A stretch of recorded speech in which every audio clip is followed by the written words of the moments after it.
Hormuz প্রণালী দিয়ে উত্তেজনার এই সময়েই হঠাৎ করেই বিশ্বজুড়ে হাসির খোরাকে পরিণত হয়েছে আমেরিকা।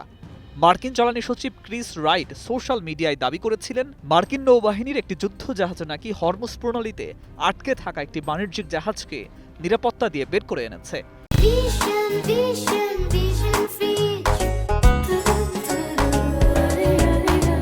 পোস্টে ছড়িয়ে পড়তেই আমেরিকার শক্তি ও প্রভাব নিয়ে আবারও আলোচনার ঝড় ওঠে, কিন্তু নাটকীয় মোড় আসে কিছুক্ষণের মধ্যেই। পোস্টটি আচমকায় মুছে ফেলেন তিনি। এরপর মার্কিন সেনাবাহিনী স্পষ্ট জানিয়ে দেয়, এমন কোনো উদ্ধার অভিযান তারা চালায়নি। পরে হোয়াইট হাউস থেকেও জানানো হয়, হরমুজ প্রণালী থেকে এখনো পর্যন্ত কোনো জাহাজকে বের করে আনেনি মার্কিন যুদ্ধ জাহাজ।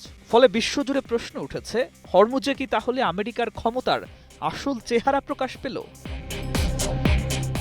বর্তমানে হরমুজ প্রণালীতে শত শত তেল ট্যাঙ্কার ও বাণিজ্যিক জাহাজ আটকে রয়েছে। বৈশ্বিক জ্বালানি সরবরাহের অন্যতম গুরুত্বপূর্ণ এই পথটিতে এমন অচল অবস্থা তৈরি হওয়ায় উদ্বেগ ছড়িয়ে পড়েছে আন্তর্জাতিক বাজারে।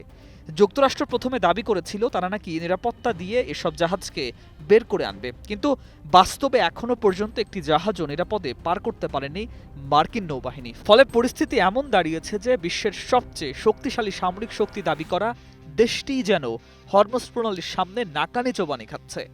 আন্তর্জাতিক বিশ্লেষকদের অনেকেই বলছেন, এই ঘটনাই দেখিয়ে দিয়েছে বাস্তব যুদ্ধক্ষেত্রে শক্তি হিসাব কখনো কখনো কাগজের হিসাবের মতো সহজ নয়। এই অচল অবস্থার মাঝেই নতুন বিতর্ক তৈরি করেছে আমেরিকার আরেকটি প্রস্তাব।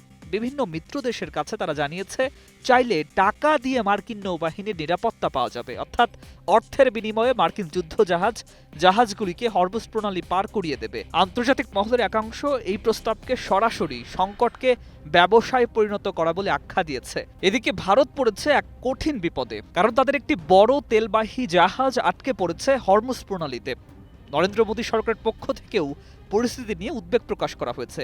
এই রিপোর্টে বলা হচ্ছে, হরমুজ প্রণালীতে আটকে থাকা ভারতীয় পতাকাবাহী জাহাজগুলোকে নিরাপদে সরিয়ে নেয়ার বিকল্প পরিকল্পনা নিয়ে আলোচনা শুরু হয়েছে।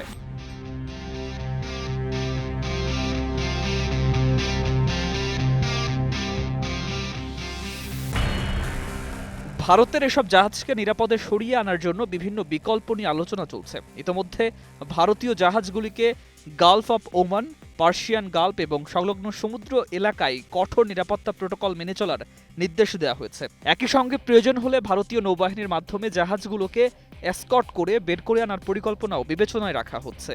স্ট্রেইট অফ হরমুজ বা হরমুজ প্রণালী পৃথিবীর অন্যতম গুরুত্বপূর্ণ সামুদ্রিক করিডোর।